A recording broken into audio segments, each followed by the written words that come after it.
Hi, everyone. This is Tracy. Hi, it's Michelle.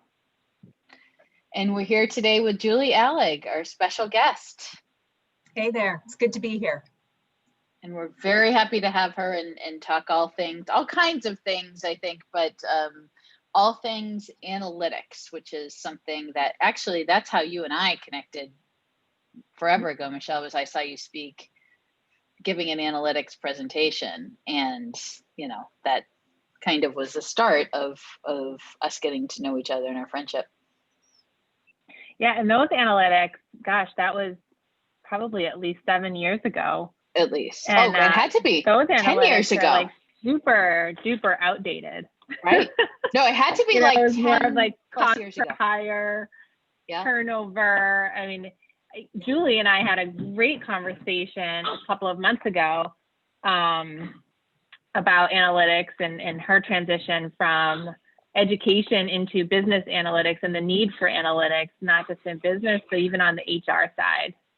And I really kind of geeked out a little bit in that conversation of like, oh my God, the possibilities are endless and the way we could use you. And really, you know, HR is something that analytics is a thing we shy away from. I don't want to say we're not good at it, because there are plenty of HR pros out there that are really good at analytics, but it's something we shy away from. And I think if we could really have some tools at our fingertips and have these analytics at our fingertips, we could really prove our worth and really help drive real business results within the business. So I'll stop talking because I could go on forever about this topic, but Julie, tell us about you and kind of what you've been up to and your transition into the business world. Yeah, so thanks for having me here again. I always like geeking out about numbers, so I've been looking forward to this all week. I transitioned about a year and a half ago out of higher ed into my own business, JLA Analytics, where I do analytics and survey analysis for businesses in all different industries. HR is one of them, right? And the reason I transitioned, I'm doing a lot of the same sorts of things. So predictive analytics, different types of projects looking at trending and forecasting and things like that. But I stepped away from higher ed because I wanted to do it for more than just higher ed, where I really did see that there's a use case for it in so many different industries and so many different businesses and types of businesses, right? So women-owned businesses, small businesses, HR groups, marketing groups. It's not one. So I really like that. So I know that you've also taught too. So you've done a couple of courses. And so have you learned, and I know you're newer to applying this in the field of HR, but have you learned anything from your students who are in HR? I'm thinking more of what they need or what they know. I'm curious if it aligns with what Michelle and I think and what we've seen with our friends. And I guess here's a better way to put this. Do you think that, have you seen that HR professionals are savvier than you thought, or maybe need more help than you thought in terms of analytics and data? Or were you not sure? No, it's a good question. I'm thinking, honestly, I don't see a lot of difference in the level of skill, let's say, or the level of potential, right, to understand things. I see a lot more hesitation in incorporating numbers and incorporating analytics. But, when I teach data analytics, I teach HR analytics, that all those sorts of courses. The first thing I tell my students is you don't have to be born with a calculator in your hand.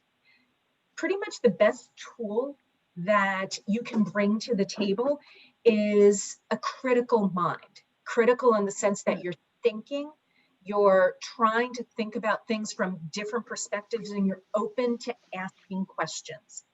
And when you think about it like that, the people that I've met and interacted with in the HR world really aren't that different than the ones I meet and have interacted with in pharmaceuticals or financial services. I think that, yeah, I think it's just people are less used to it, but I don't see, I haven't seen a lower capacity for understanding or producing. I haven't seen that at all. That's great. That's great. And I think we've seen a lot, some fear of the unknown. And I think that just goes across all kinds of people. But I know I can speak from my own experiences. As my journey to embracing data and analytics was long and painful at times. And Michelle, I think that presentation was probably more like, had to be more like, oh no, maybe 7 or 8 years ago. Yeah, I was thinking it was pre when I started at Emerson, but I think I was at Emerson. But yeah, and think of all the things that have changed in that time since you gave that presentation. It's really remarkable. You know, I like to think of, Julie, that data tells a story. And so that's sort of how I associated it. And you're nodding. So if, for those of you listening, can you talk more about that and your thoughts on that? Yeah, it's funny. I mean, yeah, great minds. I think of data as, you know, data does tell a story. And, you know, I geek out when I get a new data set or something, and I have the chance to just dive into it, right? And see what stories it's telling. And, you know, you mentioned, Tracy, the fear of the unknown. There's always that. There's absolutely always that when you do any kind of project. But, you know, if you think about storytelling with data, which is, it's the name of a book out there by a really good data visualization author, Cole Nussbaumer-Knaflic. And there's a lot of people out there who are really talking about just how much you can portray using data and visualization especially, but just how many stories are within the data and a data set itself. And I think that that's a really good way to think about it. Data is not just black and white. There's a lot of shades of gray. And if you approach it from that perspective and are always inquisitive and asking questions about it, why is it telling me this? It seems like this is the story. What could possibly be left out that is having an important impact on the story? I think that's where you really start to get traction and you really start to get ROI. I love that. So much going on in my head about data and how it can be used. I mean, I think we talked earlier this year, probably this summer, about, I think, you know, my gut is telling me the demand for data, especially in HR, is increasing, and the demand from CEOs for data from their HR professionals and CPOs and VPs of HR is greater. I mean, we've got COVID, right, that we're dealing with, and it's impacting attendance and productivity and turnover, and also with reductions across different organizations. But then we also have the DEI initiatives going on too, where companies, and I've seen some requests come through, just companies want somebody to come in and look at the data. Are we reaching out to enough people to have a broad application base? Are our policies inclusive enough? Are we leaving people out? And I think there's so much that data can help us with in just those areas. And then the other day we spoke with Josh Dreen about the employee experience and how it's got to be individualized. And as an HR professional, it's like, how do I individualize an employee experience when I've got 200 or 1,000 or 5,000 employees? How do I make that, you know, much more individualized? And I think data can help us there. So I guess my question is, you know, have you seen a bigger uptake in the demand for data in business, and especially HR this year, because of some of the stuff that's going on outside of business? Yeah, absolutely. Absolutely. And I think that it's a really good thing obviously, right? Because I think that when we're making decisions based not solely on anecdote and also not solely on data, but on a hybrid of them, right? I think those are the best. It, best in the sense of strongest and most well thought through decisions, right? The one thing that I caution people about is, and you've probably heard this, you know, what gets measured gets managed, right? But also the other one is, let me see if I get this right. Measure gets managed. You can't count everything that counts, and everything that you can count doesn't count. I think I kind of garbled that a little bit, but the point is that, you know, I think that there is, you know, a danger in trying to just, you know, throw numbers willy-nilly, just any old numbers, right? Just throw it at problems. Or you see some software packages, right? And they have all kinds of, you know, dashboards and bells and whistles and all. But what I, you know, talk to my clients about is, okay, but does that answer the question you have, right? And so I think that, and this is where I get back to, Tracy, what you had asked earlier about HR professionals and how they're different or not from others.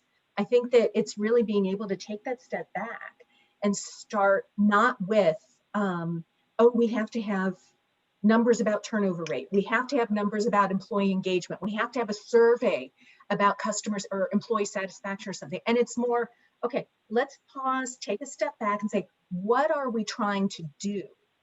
You know, and what are our questions? And then from there, what do we need? You might only need 2 or 3 numbers to answer a certain question. You know, you might not need to throw everything at it.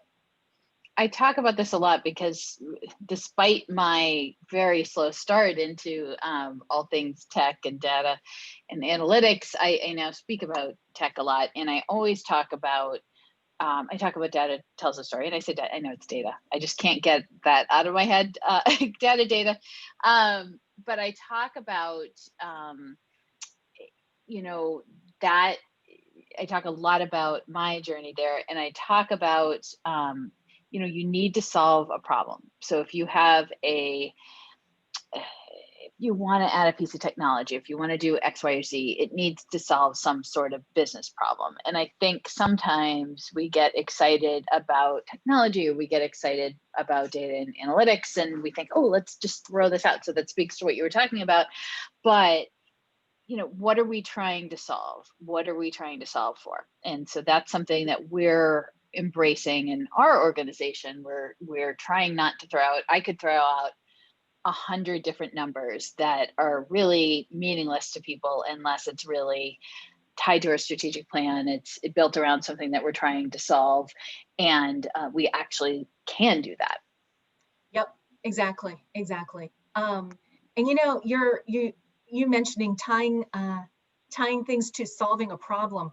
You know, I wasn't born with a calculator in my hand either. I was all over history and foreign languages, and it wasn't until graduate school when I wanted to study democratization in Eastern Europe, and I wanted to work with this one professor and as a research assistant, and he said, okay, so what level of stats do you have? And I was like, I don't have any, because I don't need stats. I'm thinking, I know history, I know languages. And he's like, yeah, go take some stats courses and come back in a year. And I was like, what are you talking about? And that so that was my problem. I wanted to be able to study this. And I started to realize, yeah, I really do need to know numbers in much more depth. So yeah, people assume that I just kind of always knew numbers, and I didn't. Absolutely. But that also goes to show that you don't have to. And I think that that's something I also see a lot of. People discount their own abilities for a lot of different reasons, but there's no reason to. Yeah. How would you recommend someone start if someone is was like you in graduate school, or was like me, or I think Michelle was born with a calculator, so I don't know, you can probably speak. But how would someone start their journey of learning? Honestly, for me, there's got to be some reason why they're interested. There must be some problem. There must be some question. Start there. I mean, you could do something like take a course. And there are so many courses. I mean, I teach courses, there are online courses, there are all kinds of courses you can take. I would say, starting with those is a good idea, but that hook to really make you interested and to help you see how you can apply all those concepts is really going to be, what is the question? What is your purpose for this? So my guess is there are a boatload of them among your colleagues, right? And I would say start there, start with that, and you'll have kind of an anchor and a place to start. And then from there, reach out to people, I would say, in your association who maybe are a couple of steps ahead of you, and ask them how they solved it. And then you'll probably start realizing then I am going to need to get some training. So that might be a statistics course. That might be intro to Excel or intermediate Excel or something like that. And you can find those easy enough, But yeah, I would really stick with centering it on what am I trying, what do I want to do with this?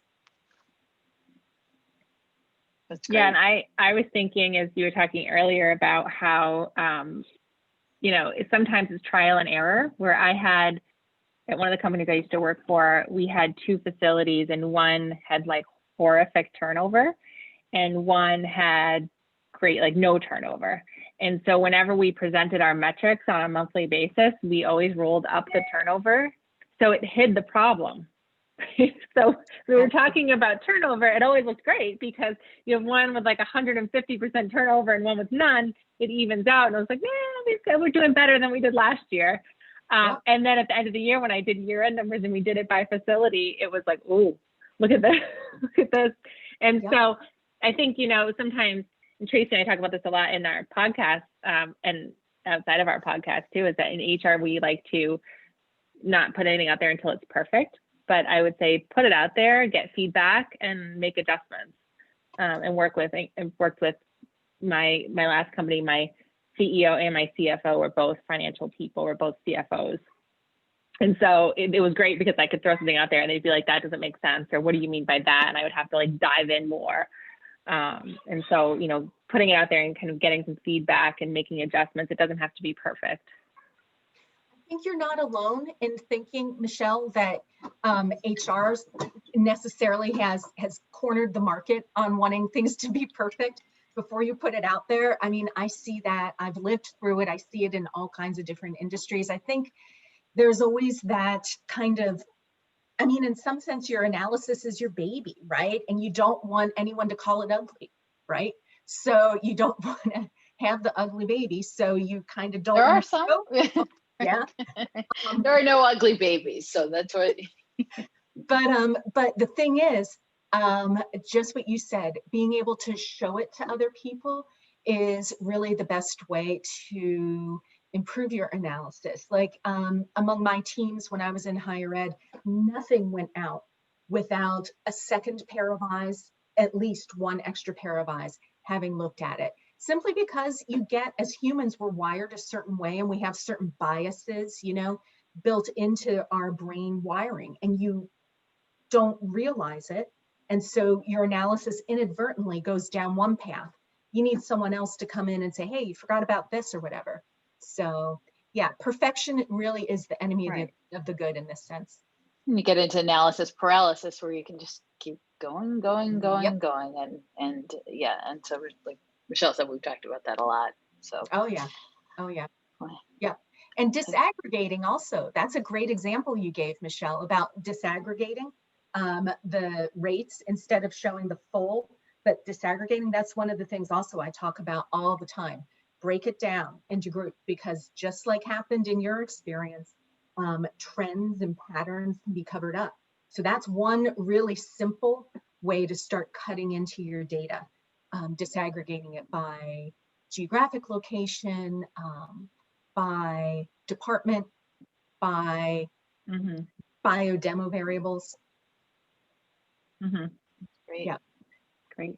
Well, believe it or not, we're almost at the end of the, I know that goes by so fast. So what are some, before you do at the end, tell us about where we can find you, but any last words that you want to share with our audience, mostly HR professionals, but we've got some other folks too. Any final thoughts, and then tell us where we can find you. Final thoughts would be, don't be intimidated. Numbers really do tell a story. Numbers are a really good tool to have in your toolbox when you're trying to understand what's going on and contribute. And I think I said a couple minutes ago, there's anecdote, there's numbers or data, and the best decisions really are hybrid of the two. So it wouldn't be only data, it wouldn't be only your gut feeling, but some kind of hybrid of those two. That'll get you pretty far. And you can find me at JLAanalytics, all one word.com. You can find me on, that's my website. You can find me on Facebook, Instagram, LinkedIn. Yeah. Great. Yeah. Drop me a line. We'll tag you. And great. This was awesome. And I know Michelle and I both know you and have had conversations, and we're so grateful to you to join us, and so glad we can share all of your wisdom with our audience. Thanks for having me. I appreciate it. Yeah. Yeah, thanks so much. Bye-bye, everyone. Bye.